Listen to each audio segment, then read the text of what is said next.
নমস্কার বন্ধুরা, আজকে আমি সাবু মাখা করব। সামনেই তো নীলষষ্ঠী, আর নীলষষ্ঠীতে কিন্তু সবার বাড়িতেই কিন্তু সাবু মাখা হয়ে থাকে। এক একজন কিন্তু এক এক রকমভাবে সাবু মাখে, কিন্তু আমরা যেভাবে বাড়িতে সাবু মাখি সেটাই আজকে আমি করে দেখাবো। তার জন্য আপনারা পুরো ভিডিওটা দেখবেন, আশা করি আপনাদের ভালো লাগবে। যদি ভিডিওটা দেখে যদি আপনাদের ভালো লাগে তাহলে অবশ্যই একটা লাইক করে দেবেন, শেয়ার করে দেবেন, আর চ্যানেলটা সাবস্ক্রাইব করে নেবেন, আর পাশে বেল আইকনটা অবশ্যই বাজিয়ে দেবেন আমি যখন কোনো নিত্য নতুন রেসিপি আপলোড করব সবার আগে পাওয়ার জন্য। দেখুন, আমি এখানে 100 গ্রাম নিয়েছি ছোটো দানার সাবু। আমি ছোটো দানা দিয়ে মাখবো, আপনারা চাইলে বড় দানা দিয়েও বড় দানার সাবুটাও কিন্তু মাখতে পারেন। তার জন্য আপনারা সারা রাত ভিজিয়ে রাখবেন যদি সকালে মাখেন, আর যদি সন্ধ্যাবেলা মাখেন তাহলে সকালে উঠে ভিজিয়ে দেবেন। দেখুন, সাবুগুলো আমি সকালে উঠে ভিজিয়ে দিয়েছি, আর দেখুন সুন্দরভাবে ভিজে গেছে। যেহেতু ছোটো দানার সাবু, প্রথমে সাবুগুলোকে আমি এইভাবে একটু চটকে নেব।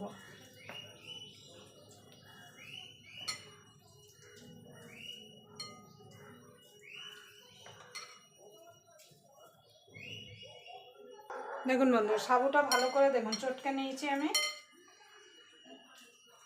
দেখুন ভালো করে আমি চটকে নিয়েছি। এবার আমি যে যে উপকরণগুলো দিয়ে মাখবো সেগুলো এর মধ্যে দিয়ে দেবো।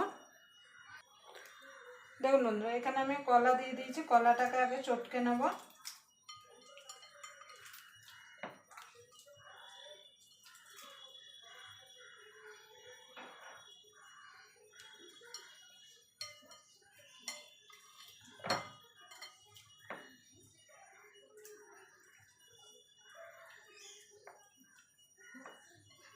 কলাগুলো ভালো করে চটকে নিয়েছি। এখানে নারকেল কুড়িয়ে নিয়েছি, নারকেল কোড়া দিয়ে দেবো।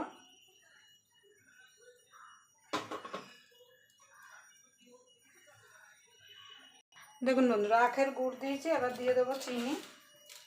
আপনারা শুধু চিনি দিয়েও মাখতে পারেন, আবার আখের গুড় দিয়েও মাখতে পারেন। আমি দুটোই দিয়ে মাখছি, আর মিষ্টিটা আপনারা যেমন খেতে পছন্দ করেন সেই রকম দিয়ে দেবেন।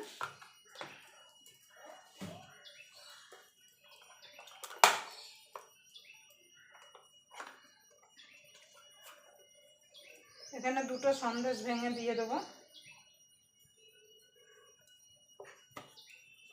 এখানে একটু মিষ্টি দই দিয়ে দেবো। আমার মতো করে একবার এইভাবে নীলষষ্ঠীতে আপনারা সাবু মাখা খেয়ে দেখবেন, পুরো অমৃতের মতো লাগবে। অনেকে দেখেছি ফল টল দেয় সাবু মাখায়, কিন্তু খেতে কিন্তু জানি না কেমন লাগে, আমরা কোনোদিন খাইনি। আমার শাশুড়ি মা যেভাবে সাবু মাখা করতো সেইভাবেই কিন্তু আমি বাড়িতে সাবু মাখা করি। আপনারা একবার আমার কথা মতো এইভাবে সাবু মেখে খেয়ে দেখবেন।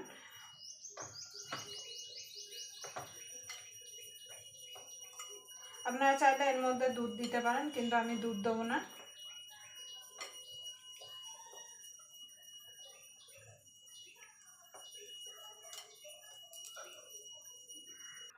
দেখুন বন্ধুরা, আমার সাবু মাখাটা হয়ে গেছে। এবার আমি একটা ছোট বাটির মধ্যে ঢেলে নেব।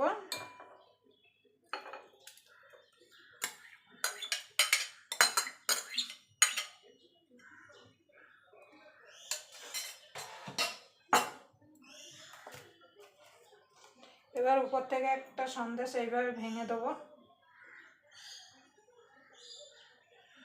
উপর থেকে একটুখানি নারকেল কোড়া দিয়ে দেবো।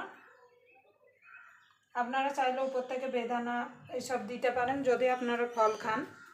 দেখুন, দেখতে দেখুন কত সুন্দর লাগছে। অবশ্যই আপনারা নীলষষ্ঠীতে এইভাবে সাবু মাখা বানিয়ে নেবেন। আবার আপনাদের সঙ্গে কোনো নতুন রেসিপি নিয়ে দেখা হবে। ততক্ষণ পর্যন্ত আপনারা ভালো থাকবেন, সুস্থ থাকবেন।